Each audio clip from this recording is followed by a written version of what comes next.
दोस्तों नमस्कार। आशा है कि आप अच्छे होंगे, आपका दिन खुशी से बीते। इसी के साथ हम इस वीडियो का शुभारंभ करते हैं।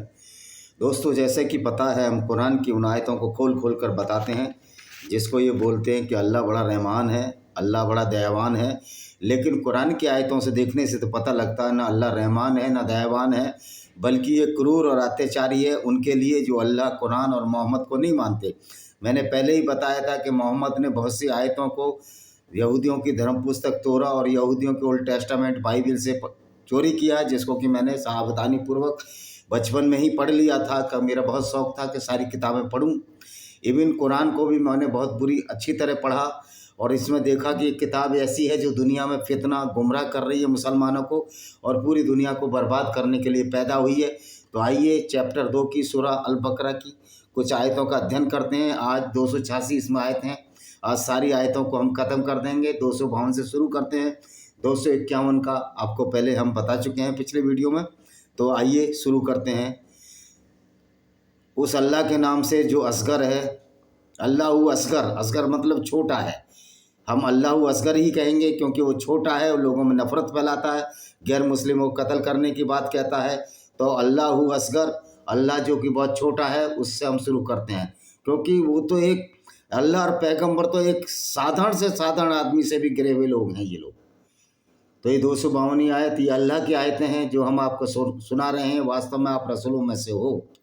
अब ये कौन सुना रहा है? इसमें अल्लाह की आयतें हैं। इस मीन्स अल्लाह तो नहीं बोल रहा है, तो जिब्राइल फरिश्ता बोल रहा है क्या?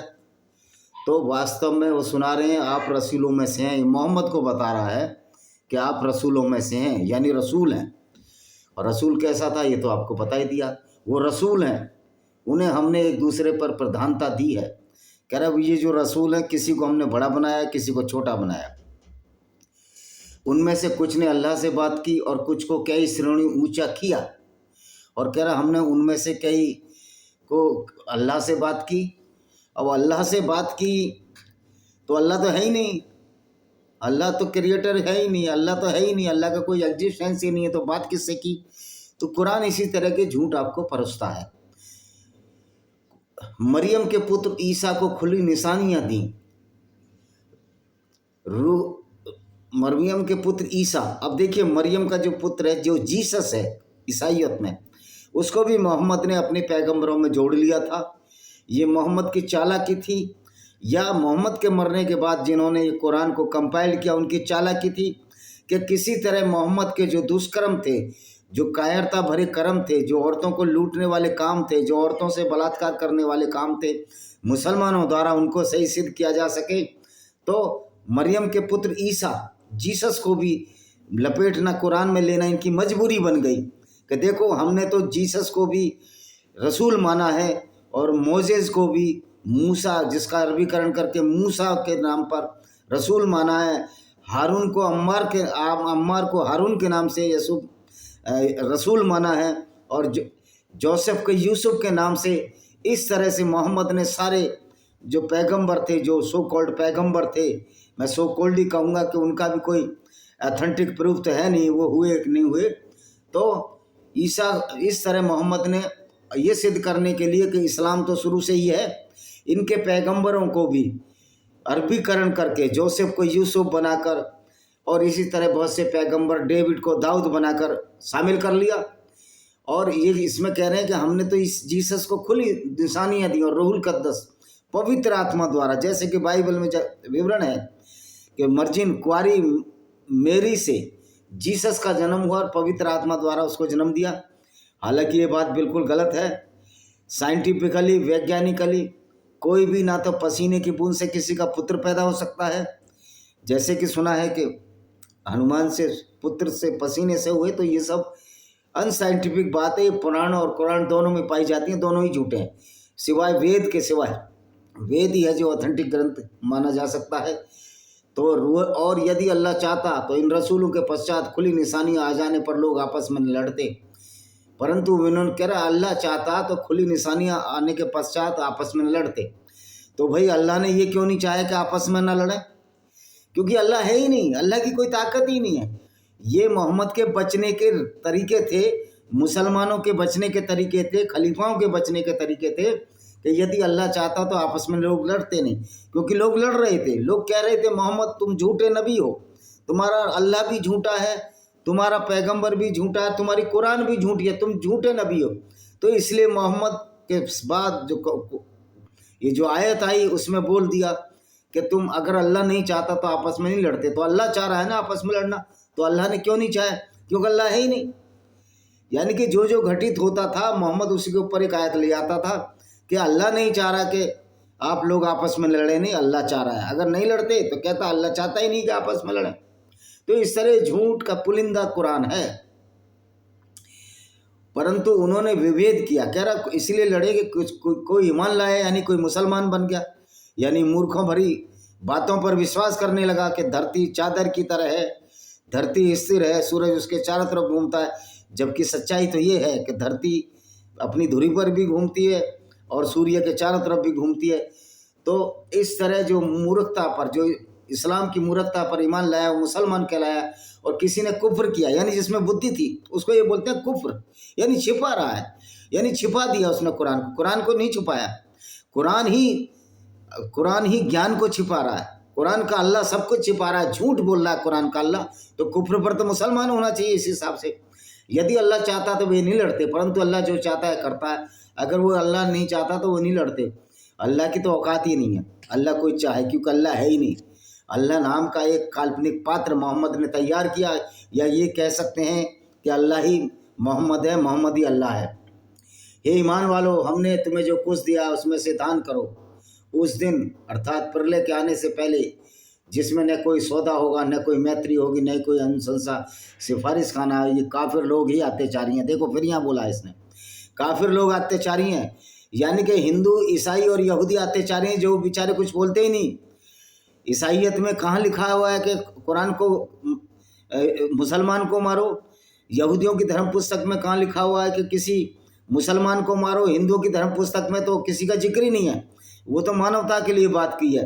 तो सिर्फ कुरान ही कहता है कि दूसरे धर्म वालों को, दूसरे जो संप्रदाय वालों को, हिंदू, जीसस और ईसाई या क्रिश्चियनों को कत्ल करो, ये तुम्हारी किताब कहती है। तो अत्याचारी आप लोग, आपका अल्लाह अत्याचारी, आपका पैगंबर अत्याचारी, आपकी इस्लामिक धारा विचारधारा आत्मकारी, और ये दुनिया को बर्बाद करने के लिए पैदा हुई। आज लोग कहते हैं कि आप बाइकॉटरी का शिकार हो जाओगे। हमारे भाई हैं अशोक कुमार पाल जी ने बोला है, ओ भाई आप इसी कायरता की वजह से आज हम सर्तन से जुदा के नारे से डरते हैं। अब जमाना है, आपको शस्त्र और साहस उठाने पड़ेंगे, नहीं आपकी अगली पीढ़ियां ये तो छोड़ने वाले नहीं है। जब तक इस्लाम है ये तो ये सोचेंगे कि पूरी दुनिया में इस्लाम फैला जाए, तो ये सोचना आपको है। बौद्धिकता से दुनिया नहीं चला करती, शारीरिक बल और ताकत और साहस से पीढ़ियां जीता करती हैं। अल्लाह के सिवाय कोई पूजनीय नहीं, वह जीवित तथा नित्य स्थायी है। पहली बात तो अल्लाह है ही नहीं, तो पूजने का तो सवाल ही नहीं होता। अगर अल्लाह होता भी तो ऐसे नाचीज अल्लाह को, जो दूसरों को कत्ल करने की बात कहता है, दूसरों से नफरत करने की आयतें भेजता है, दूसरों की औरतों को लुटवा कर उसको माले गनीमत कहता है कि ये मेरा नाम है, उस अल्लाह को तो पूजने की जरूरत नहीं। उसके लिए, अल्लाह के लिए तो लानत है, लानत करोड़ों लानत है। उसे ऊँग तथा निद्रा नहीं आती। अल्लाह को ना ऊँग आती है ना निद्रा आती है। लेकिन जब मोहम्मद के दांत तोड़ दिए उहद की लड़ाई में, तो मोहम्मद, अल्लाह को तो नींद ही आ गई थी। अल्लाह तो मार्फिन का इंजेक्शन लगाकर सो रहा था, क्योंकि मोहम्मद ही कहता था जब हम पर कोई मुसीबत आती है तो अल्लाह फरिश्ते भेजता है। जैसे जंगे बदर में 3000 फरिश्ते भेजे, लेकिन जब काबा पर अटैक हुआ और मोहम्मद के दांत टूटे तो कोई फरिश्ता नहीं भेजा। अब्दुल करामाती जिन्नाती 25 साल तक उस हजर अस्वाद, जिसको काला पत्थर कहते हो, उस पर टट्टी पेशाब करता रहा। वह कौन है जो उसकी अनुमति बिना अनुशंसा के सिफारिश कर सके? हम सिफारिश करते हैं कि अल्लाह को ना माना जाए। अल्लाह हु असगर, अल्लाह बहुत छोटा है। जो उनके कुछ समझ और उनसे कुछ ओझल है सब जानता है। उसके ज्ञान में वही है जो वही जान सकते हैं जिसे वो चाहे। कह रहा अल्लाह का ज्ञान वही जान सकते हैं जिसे चाहे, यानी जो मूर्ख बन जाए, जो धरती को स्थिर माने, सूरज को उसके चारों तरफ घुमा दे। लेकिन अल्लाह की औकात नहीं, अल्लाह की ताकत नहीं। पृथ्वी अब स्थिर है भी नहीं और सूर्य के चारों तरफ घूम रही है, अपनी धुरी पर घूम रही है। तो ये तो अल्लाह झूठा है, पैगंबर झूठा है। पैगंबर का जो तस्वर है और अल्लाह का जो तस्वुर है, जो कल्पना की है, वो एक झूठी कल्पना है जिस पर दुनिया चल नहीं सकती। धर्म में बल प्रयोग नहीं, धर्म में बल प्रयोग नहीं, यहाँ ये बोल रहे हैं। लेकिन मोहम्मद ने तो हमेशा लोगों को कत्ल किया। तुम्हारी आयतों में लिखा हुआ है कि गैर मुस्लिमों को कत्ल करो, चैप्टर 9 की 5 तो यही कहती है। तो ये कुरान का लिखने वाला या तो पागल था या मेंटली डिस्टर्ब था। वैसे भी जॉन अली सीना की किताब अंडरस्टैंडिंग मोहम्मद में साफ साफ कहा गया कि मोहम्मद को मिर्गी के दौरे आते थे, उसके कानों में घंटी की आवाज़ें, टन टन की आवाज़ें बनती थी और उसमें एक फट से उसको आयत आ जाती थी। यानी कि मेंटली डिसऑर्डर था इस मोहम्मद का। और ये तो साबित है आपके कुरान से भी। सुपत कुपत से अलग हो चुका है, बिल्कुल सुपत कुपत से अलग हो चुका है। यानी कि इस्लाम तो कुपत है जो पूरी गैर मुस्लिमों के खिलाफ गुंडागर्दी करता है, सुपत वो है जो इस्लाम को नहीं मानते। अर्थात अब तो तू तागे तो अल्लाह के सिवाय पूज्यों को नकार दे। भाई अब नहीं नकारेंगे हम अल्लाह को नकार सकते हैं, वैसे भी हम अल्लाह को तो हम कभी मानेंगे भी नहीं। ऐसे अल्लाह को जो लोगों को मूर्ख बनाता है, उल्टी पट्टी पढ़ाता है, धरती को स्थिर बताता है तथा अल्लाह पर ईमान लाए, उसे दृढ़ कड़ा सारा पकड़ लिया जो कभी खंडित नहीं हो सकता। अल्लाह सब कुछ सुनता जानता है, ना अल्लाह कुछ जानता ना सुनता है, क्यों? अल्लाह है ही नहीं, there is no Allah at all. Allah उनका साया का जो ईमान लाए वह उन्हें अंधेरों से निकालता है और प्रकाश में लाता है। और जो काफिर हैं यानी कि विश्वासहीन है, जो इस्लाम में विश्वास नहीं करते, उनके सायत तागूत मिथ्या पूज्य हैं जो उन्हें प्रकाश से अंधेरों की ओर ले जाते हैं, यही नारकी हैं जो सदावासी होंगे। देखिए अल्लाह जैसा तो मूर्ख कोई नहीं है। अल्लाह पर ईमान लाना मूर्खता दर्शाना है, क्योंकि आपके तो इस्लाम में कहा गया कि अकल का दखल नहीं होना चाहिए मजहब में। तो ये अल्लाह तो सारा मूर्खता की तरफ ले जाता है। ये कहता है कि धरती पर पार ऊपर से गाड़ दिए हैं। ओ भाई तुम्हारे अल्लाह को पता ही नहीं कि पहाड़ कैसे निकलते हैं, तो अल्लाह मूर्ख है, इसके रास्ते पर क्यों चले? अल्लाह ही अंधेरे से उजाले से अंधेरे की ओर ले जाता है, लेकिन तुम्हारी किताब में तो जो उजाला है वो अंधेरा है, क्योंकि उल्टी किताब है, उल्टी खोपड़ी द्वारा लिखी गई लोगों की किताब है, इसलिए तो इसमें इतनी हिंसा भरी हुई है, मूर्खता भी भरी हुई है, ज्ञानता भी भरी हुई है। हे नबी, क्या आपने उस व्यक्ति की दिशा पर विचार नहीं किया जिसने इब्राहिम से उसके पालनहार के विषय में विवाद किया? इसलिए अल्लाह ने उसे राज्य दे दिया। जब इब्राहिम ने कहा मेरा पालनहार वो है जो जीवित करता था मारता है, तो उसने कहा मैं भी जीवित करता मारता हूँ। इब्राहिम ने कहा अल्लाह सूर्य को पूरब से लाता है, तू उसे पश्चिम से ले आ। यह सुनकर काफिर चकित रह गया। अल्लाह अत्याचारियों को मार्गदर्शन नहीं देता। ओ भाई, सूरज जो पूरब की दिशा है ये डिटरमाइंड इंसानों द्वारा की गई है, ये अल्लाह ने निश्चित नहीं की, ये इंसानों ने की है। तो हमने इंसानों ने की है, तो ये कहना कि अल्लाह पूरब को लाता, पूरब दिशा भी इंसानों ने नियत की है कि जिधर सामने हो उसको हम पूरब बोलेंगे, ये इंसानों द्वारा बनाई दिशा है। तो अल्लाह तो जो हमने दिशा बनाई उसी के हिसाब से हमने पूरा, अब इसको पश्चिम कहते तो ये पश्चिम होता, फिर अल्लाह सूरज को पश्चिम से लाता, आपके कुरान में ही आ जाता। तो इस तरह की मूर्खता इस किताब में भरी हुई है। अथवा उस व्यक्ति के प्रकार जो ऐसी नगरी से गुजरा जो अपनी छतों सहित ध्वस्त पड़ी थी, उसने कहा अल्लाह इसके ध्वस्त हो जाने के पश्चात वह इसे कैसे आबाद करेगा? फिर अल्लाह ने उसे 100 वर्ष तक मौत दे दी, फिर उसे जीवित किया। एक मुर्दा मर गया। अब ये देखो कहानी है, फेबल स्टोरी है, ये ग्रीक की कथाओं में मिलती है, फिर पहले यूनानी कथाओं में, फिर रोमन्स में आई, उसके बाद यहूदी ईसाइयत और फिर इधर आई। तो तुम कितनी अवधि तक मुर्दा पड़े रहे? उसने कहा 1 दिन अथवा कुछ दिन। कह रहा मैं 1 दिन पड़ा रहा जब वो जगह। अल्लाह ने कहा नहीं, तुम तो 100 वर्ष तक पड़े रहे, 100 वर्ष तक पड़े रहे। अपने खाने पीने चीज़ों को देखो, तनिक परिवर्तन नहीं हुआ, और खाने पीने की चीज़ें भी 100 साल में नहीं बदली। तथा अपने गधे की ओर देखो ताकि हम तुम्हें लोगों के लिए निशानी बना दें, और गधे की अस्थियों को देखकर हम उसे कैसे खड़ा करते हैं, कैसे उस पर मांस चढ़ाते हैं। और इस प्रकार जब उसके समक्ष बातें उजागर हो गई, वह पुकारा उठा, मुझे ज्ञान हो गया अल्लाह चाहे जो कर सकता है। ये नौटंकी की इन्होंने कि तुम्हारा गधा भी देखो, गधे की अस्थियों पर कैसे यानी गधा सूख गया, गधे को जिंदा करने की बात कही। तो ये सब कहानियां हैं, ऐसा कुछ हुआ नहीं, और उसका खाना खराब नहीं हुआ, लेकिन गधा मर के उसके अस्थि पंजर हो गया। तब याद करो जब इब्राहिम ने कहा पालनहार मुझे दिखा तू मुर्दों को कैसे जीवित करता है। अल्लाह ने कहा क्या तुम ईमान नहीं लाए? अल्लाह ने कैसे कह दिया भाई, अल्लाह के तो जवान ही नहीं है, अल्लाह के तो शरीर ही नहीं है। उसने कहा क्यों नहीं, परंतु ताकि मेरे दिल को संतोष हो जाए। अल्लाह ने कहा 4 पक्षी ले आओ और अपने से पर्चा लो, फिर उन्हें मारकर एक एक अंश पर्वत पर रख दो, फिर उन्हें पुकारो, वे तुम्हारे पास दौड़े चले आएंगे। और ये जान ले अल्लाह, यानी पक्षी मार दो, मैं कह रहा हूँ अब जा मार दो और अल्लाह का नाम ले दो, अगर दौड़े चले आए तो बता दो। एक मौलाना तो ये कह रहा था कि वो पक्षी जो है बारबेक्यू में जला दिए, लोग खा गए और हड्डियां फेंक दी, फिर वो पक्षी जिंदा हो गए।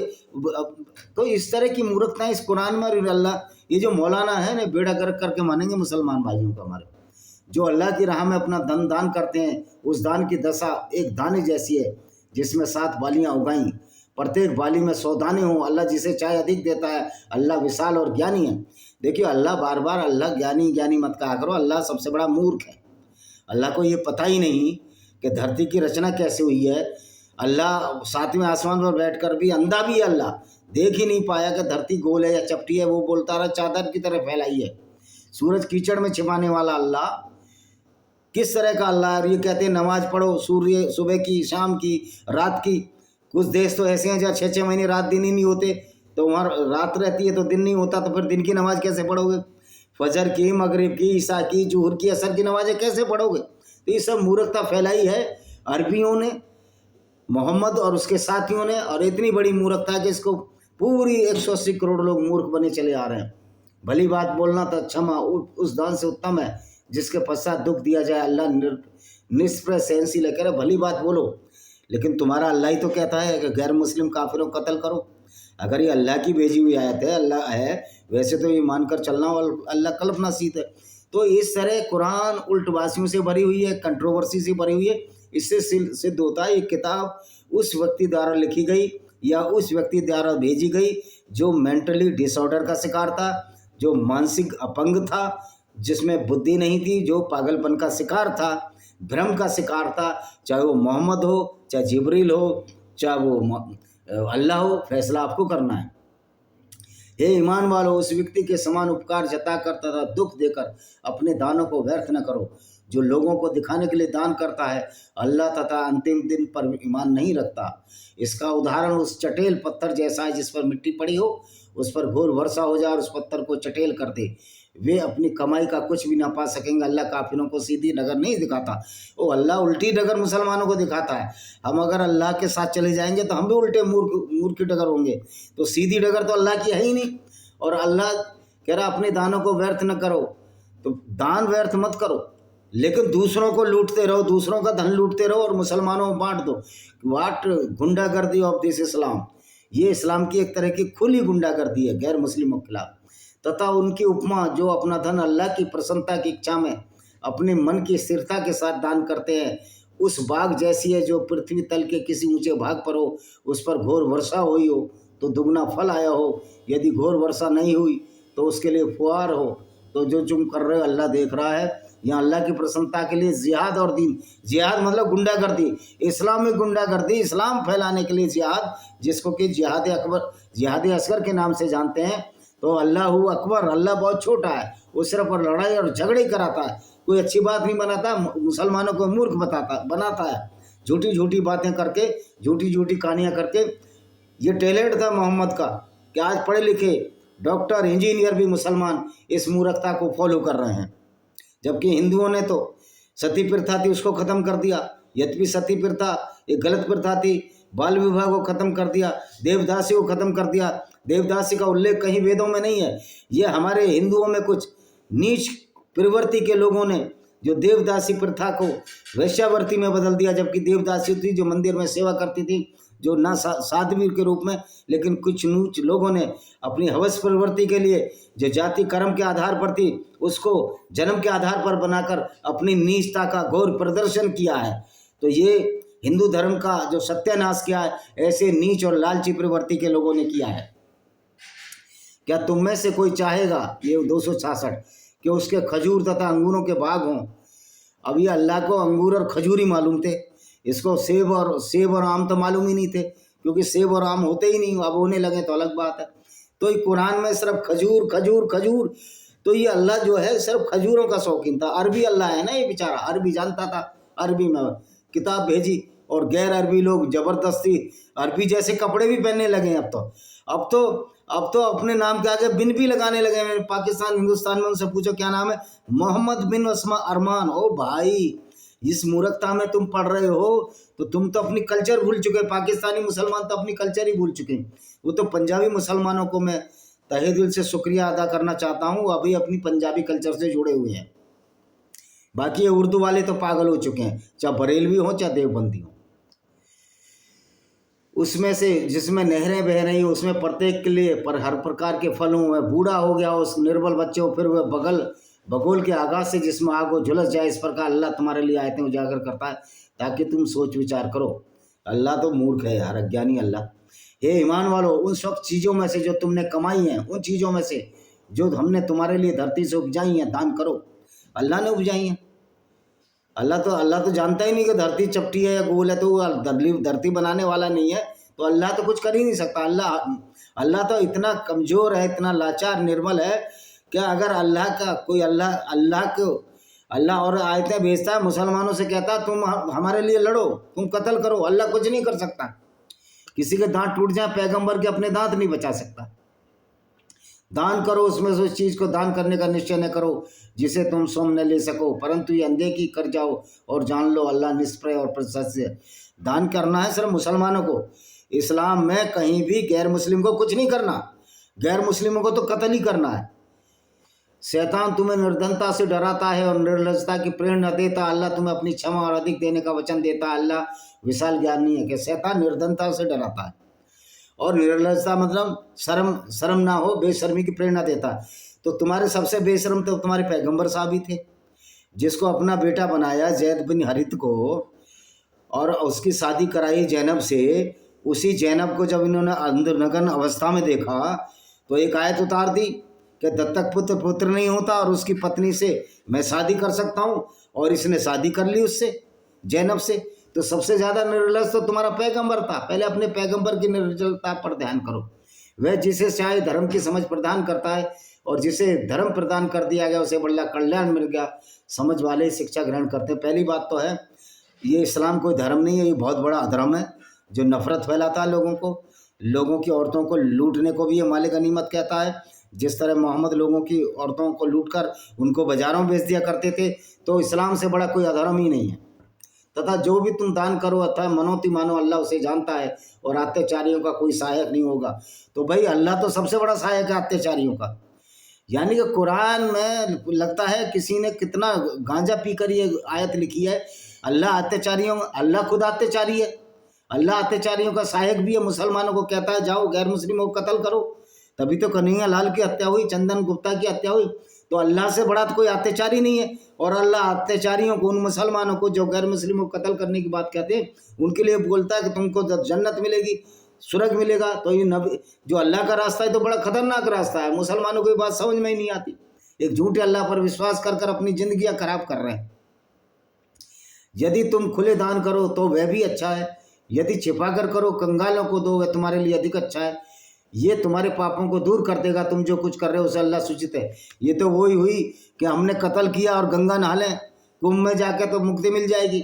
ओ भाई, अल्लाह सारे कुकर्म तो मुसलमानों से कराता है। मुसलमानों को आदेश देता है कि किसी के हाथ काट दो, किसी के पैर काट दो। गैर मुस्लिमों के तुम्हारे 5:33 तो यही कहती है अल-मादा की आयत 272। उसे सीधी डगर पर लगा देना वो आपका दायित्व नहीं, पर अल्लाह जिसे चाहता है सीधी डगर लगा देता है। वैसे अल्लाह की कोई औकात ही नहीं है। अल्लाह ने सीधी डगर पे नहीं, मुसलमानों को उल्टे काम में लगाया हुआ है, मूर्ख बनाया है अल्लाह ने। तथा तुम जो भी दान देते हो अपने लाभ के लिए देते हो, तुम अल्लाह की प्रसन्नता के लिए देते हो। तुम जो भी दान दोगे उसका भरपूर बदला दिया जाएगा और तुम पर अत्याचार नहीं किया जाएगा। खाली अल्लाह को मानो।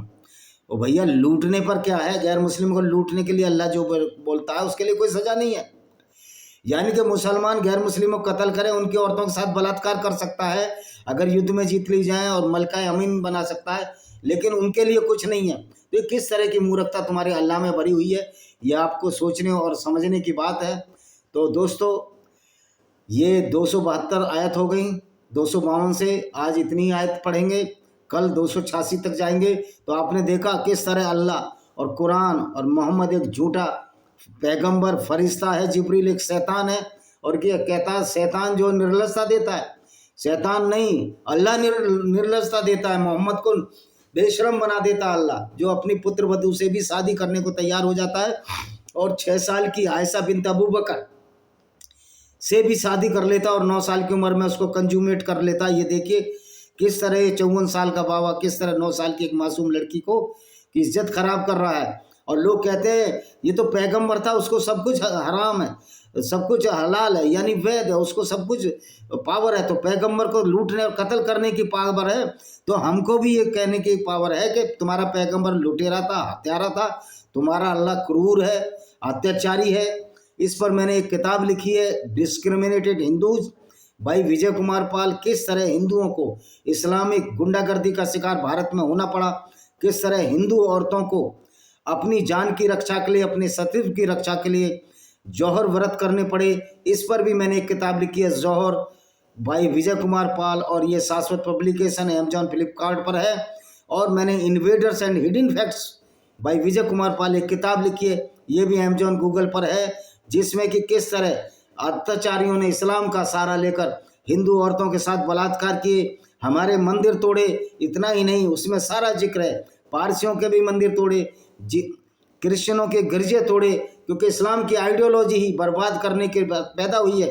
ये एक बहुत बड़ी पनौती है, एक लाइबिलिटी है मानवता पर। अगर कोई मुसलमान इस्लाम पर 100% विश्वास करता है और वैसा ही एक्ट करता है, यानी लोगों को कत्ल करता है, लोगों के मंदिर तोड़ता है, गिरजे तोड़ता है, चर्च तोड़ता है, सिनेगोग तोड़ता है, पारसी मंदिर तोड़ता है, और लोगों की औरतों को भी लूट कर ले जाता है, उनके साथ बलात्कार करता है, तो इस्लाम पर चलने वाला और उसको एक्ट करने वाला, जो कुरान में लिखा है, बिल्कुल सर्टिफाइड आतंकवादी है। और कोई इस्लाम उदार और अनुदार नहीं होता, हार्डकोर और सॉफ्टकोर नहीं होता। इस्लाम इस्लामी होता है, और इस्लाम फुल गुंडागर्दी है, मानवता के खिलाफ, ह्यूमन वैल्यूज के खिलाफ। मैं यूनाइटेड नेशन ऑर्गेनाइजेशन से ये अर्ज करना चाहता हूँ, अपील करना चाहता हूँ कि सारे इस्लामिक कंट्रियों की जनरल, यूएनओ की जनरल असेंबली की मेंबरशिप को रद्द की जाए, क्योंकि ये इस्लाम को मान रहे हैं, जो कि एक महज खुली गुंडागर्दी है गैर मुस्लिमों के खिलाफ। इसी के साथ मैं इस वीडियो को विराम देता हूं, इस बात के साथ कि मेरी एक नई किताब आई है,